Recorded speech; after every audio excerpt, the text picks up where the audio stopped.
Olá, amigos. Hoje nós vamos estar começando uma nova série de comentários do Evangelho de Jesus à luz da doutrina espírita. A ideia é que nós possamos semanalmente, quando não possível quinzenalmente, trazer algumas reflexões a respeito do Evangelho do Cristo à luz da doutrina espírita, ou seja, iluminado, esclarecido pelos fundamentos da doutrina espírita.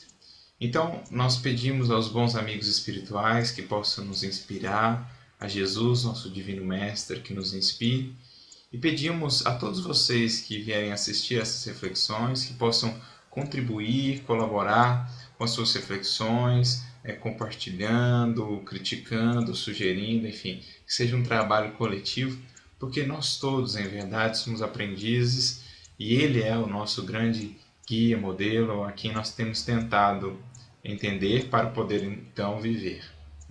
E para começar essas nossas reflexões, tendo como base até mesmo o título da nossa série, Pelos Caminhos do Evangelho, nós vamos trazer aqui o convite de Jesus para segui-lo. Como é que Jesus delineia esse convite para que nós possamos ir após ele em direção ao Pai? Então nós trouxemos um pequeno versículo que está em Lucas, capítulo 9, versículo 23. Nós vamos comentar brevemente esse versículo, trabalhando ponto a ponto que a gente acha interessante, claro, sem qualquer pretensão de esgotar a interpretação, isso nós não temos essa pretensão de maneira alguma. Mas antes de começar, gostaria apenas de dizer que boa parte dessas reflexões, do que nós vamos trazer aqui, é fruto do trabalho que nós temos participado aqui em São Carlos, coordenado na Associação Espírita Obreiros do Bem, no Núcleo de Estudo e Pesquisa do Evangelho Paulo de Tarso, NEP Paulo de Tarso, que já está aí com seus 1 ano e 8 meses de estudo do Evangelho e com 1 ano de estudo das cartas de Paulo, especificamente a carta aos Gálatas. Então, não poderia deixar de mencionar, porque esse grupo, todos os amigos que têm colaborado conosco, têm nos ajudado a trazer muitas reflexões interessantes a respeito do Evangelho.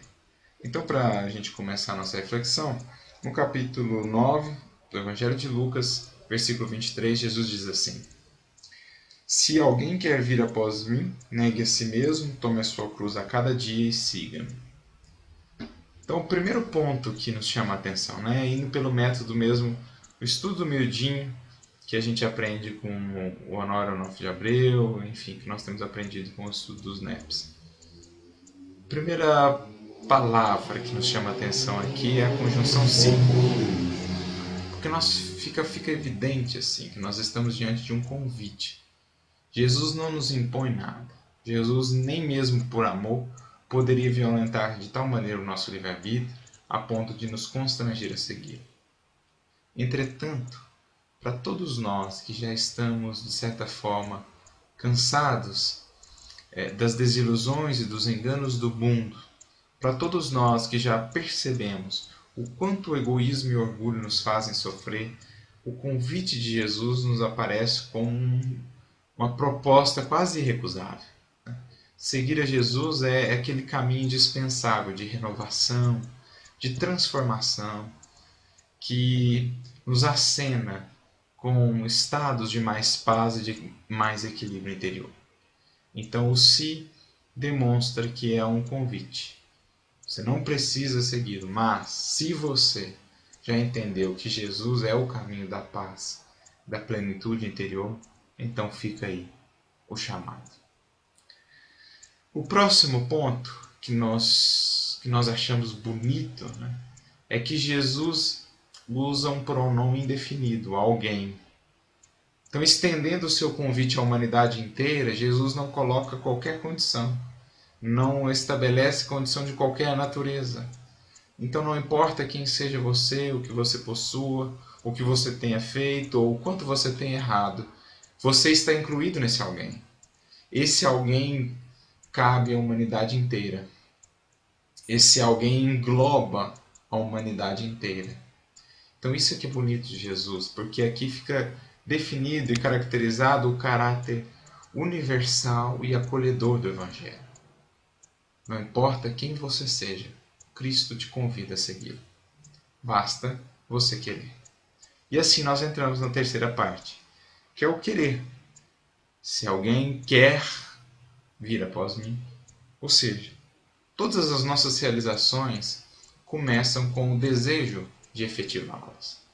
Assim como uma árvore começa pela semente, nós poderíamos dizer que todas as nossas realizações espirituais, ou todas as nossas realizações na Terra, se iniciam com a pequena semente do desejo. E essa semente, sob os cuidados do lavrador, vai aos poucos se desenvolvendo, tomando forma, até vir um dia a ser uma grande árvore com os seus frutos correspondentes. Então, o primeiro passo para a gente querer seguir Jesus é ter o desejo de segui-lo. É querer. Porque é esse querer que vai definir nos momentos de dificuldade se nós estamos dispostos a perseverar, a seguir adiante mesmo assim, ou apesar de. Então não é seguir ao Cristo porque alguém disse para você que é bom seguir ao Cristo, mas seguir ao Cristo porque você quer. Porque você já entendeu que isso é importante. Porque se não for assim, no momento de dificuldade você não vai ter força. Você vai querer desistir, você vai querer desanimar. Se isso não estiver bem, vamos dizer, fundado em você, bem enraizado em você, esse desejo, na hora que vier os momentos de dificuldade você vai desistir. Nós nos lembramos aqui do solo pedregoso da parábola, né? A semente cai, mas como ele não tinha profundidade, na hora que vem o sol, ela seca. Ou seja, o que Jesus está falando? Se esse desejo não vai tão fundo em você, no momento de dificuldade, provação, você não vai ter força. Então, primeiro ponto, você tem que querer seguir o Cristo.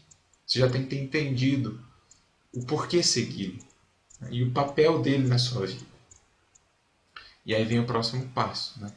Vir após mim. Então, primeiro você tem que ir até ele. Você tem que vencer um movimento. Você tem que fazer um movimento inicial de chegar até ele, que é o vir, né? É no sentido de que nós precisamos, então, antes de querer seguir Jesus, conhecer a Jesus. Quem é Jesus? Qual a proposta de Jesus? Quais são os seus ensinamentos? Isso é o fundamental, é o básico para você querer seguir alguém, conhecê-lo, conhecer a sua proposta. Mas Jesus diz também, após mim. Porque quantas vezes nós não queremos seguir Jesus adiante dele, ou indo à frente dele, né? Nós queremos estar na posição dos condutores e não dos conduzidos. Nós queremos dar ordens ou orientações a Jesus e não receber dele as orientações mais adequadas para o nosso caminho. Então Jesus deixa claro, é após mim, porque é ele quem tem a experiência. É ele quem é o espírito mais do que superior. É ele quem é o espírito crístico. O espírito que já fez o caminho, já trilhou e portanto é guia. O espírito que já viveu as experiências e as superou, portanto é modelo. Então não adianta queremos seguir com Jesus, mas na frente dele. Nós temos que seguir atrás.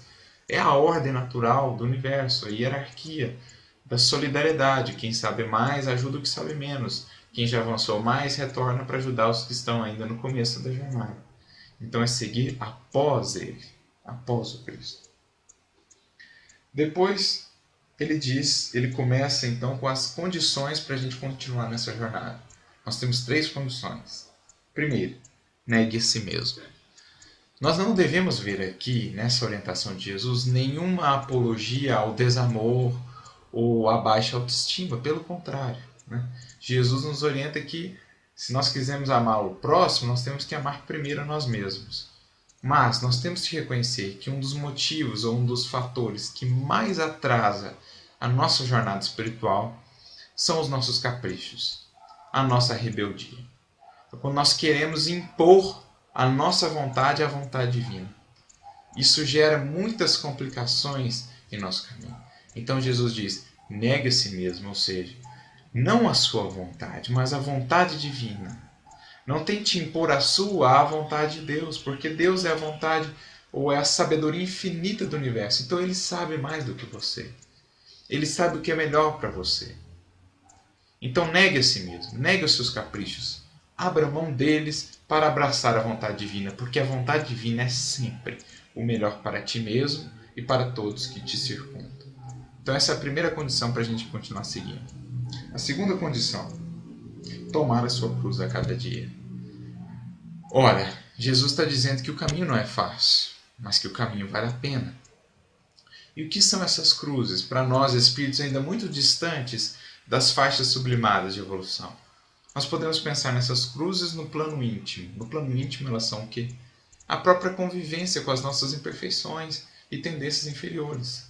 Essas são as nossas cruzes interiores. Sem cultivar essas tendências, sem acalentá-las, mas também sem deixar nos abater por conta delas, sem nos condenarmos, sem nos martirizarmos por conta delas. Então é conviver com elas sem cultivá-las, mas querendo transformá-las. Então essas são as nossas cruzes íntimas. Mas no plano exterior nós também temos as cruzes, que são todas as dificuldades, os obstáculos, os relacionamentos difíceis, que são as cruzes que cruzam o nosso caminho como estímulos ou convites à mudança, à renovação. Porque não fossem esses obstáculos, nós não sairíamos da estagnação espiritual, nós não estaríamos dispostos a mudar. E eles nos convidam constantemente à mudança. Então isso são as nossas cruzes. Mas Jesus diz que nós temos que tomá-las a cada dia aqui em Lucas, né? Diferentemente de Mateus, ele diz que nós temos que tomá-las a cada dia, ou seja, a cada dia o seu mal, vivendo a cada dia as dificuldades que aquele dia nos traz, nos libertando assim do fardo dos dias passados, que nós conhecemos como culpa, e do fardo dos dias futuros, que nós conhecemos como ansiedade. Assim o peso fica muito mais leve, a cruz fica mais leve, porque nós estamos vivendo ou carregando a cruz de um dia apenas. Então, tomar a cruz a cada dia. E por fim, a última condição, siga-me. Parece até que Jesus está sendo redundante, né? Ele já falou para a gente seguir após ele, vir após ele. Por que ele fala de novo, siga-me? Para isso nós precisamos voltar um pouquinho naquela cultura, né? Diariamente os discípulos seguiam seus rabinos pelas estradas poeirentas de então, buscando aprender com o rabino a partir das circunstâncias mais simples do dia a dia, a partir de fatos, de acontecimentos, buscando aprender com eles lições de sabedoria, lições de como se portar na vida, tendo uma vida de conformidade com os desígnios divinos, né? Então, era uma relação muito íntima entre rabino e discípulo. Tal era a intimidade que se buscava nessa relação, que a sabedoria hebraica de então dizia: deixe-se cobrir pela poeira dos pés de seu mestre. Ou seja, caminhe tão próximo dele, tenha tanta intimidade com ele, que a poeira dos pés dele vai te cobrir por inteiro, né? Então, a gente pode traduzir, por exemplo, quando um rabino chegava para um discípulo e dizia: quer vir após mim ou siga-me? Na verdade, ele estava perguntando o seguinte: deseja se tornar como eu? Deseja viver como eu tenho vivido ou agido como eu tenho agido? Então, quando Jesus nos convida a segui-lo, ele está falando o seguinte: você quer me tomar como modelo? Você quer tomar a minha vida como proposta de vida para você também? Então, no fundo, Jesus está se apresentando como um modelo, dizendo: quem quiser vir após mim, siga-me. Ou seja, quem quiser caminhar comigo, transforme a sua vida à luz ou ao influxo da minha, à luz dos meus exemplos. Não basta seguir comigo, é preciso se transformar. Não basta caminhar comigo, é preciso se transformar à luz dos meus exemplos. Então, pelo tudo que a gente viu aqui, a gente percebeu o seguinte: que nesse convite singelo de Jesus já está inserida a proposta que 1800 anos depois estaria no Livro dos Espíritos, na questão 625. Jesus é ao mesmo tempo guia, ou seja, aquele que vai adiante de nós, nos conduzindo no caminho espiritual, porque ele já o trilhou e, portanto, o conhece, mas é também ao mesmo tempo modelo, e devemos nos transformar à luz do seu exemplo. Ele é o modelo ao qual nós devemos conformar a nossa vida. Então eram essas reflexões singelas que a gente queria trazer para começar a nossa série, né? Jesus é o nosso guia, é o nosso modelo, ele nos convida a segui-lo. Felizes seremos nós se aceitarmos esse convite agora efetivamente, depois de tantas vezes o termos negado. Felizes seremos nós se o aceitarmos, e se nós criarmos tamanha intimidade com o Mestre, se nós caminharmos tão próximos dele, a ponto de a poeira, entre aspas, balsâmica de seus pés, possa nos cobrir por inteiro. Então é isso que nós desejamos, que nós todos possamos seguir como Cristo pelos caminhos do Evangelho. Venha conosco partilhar dessa jornada.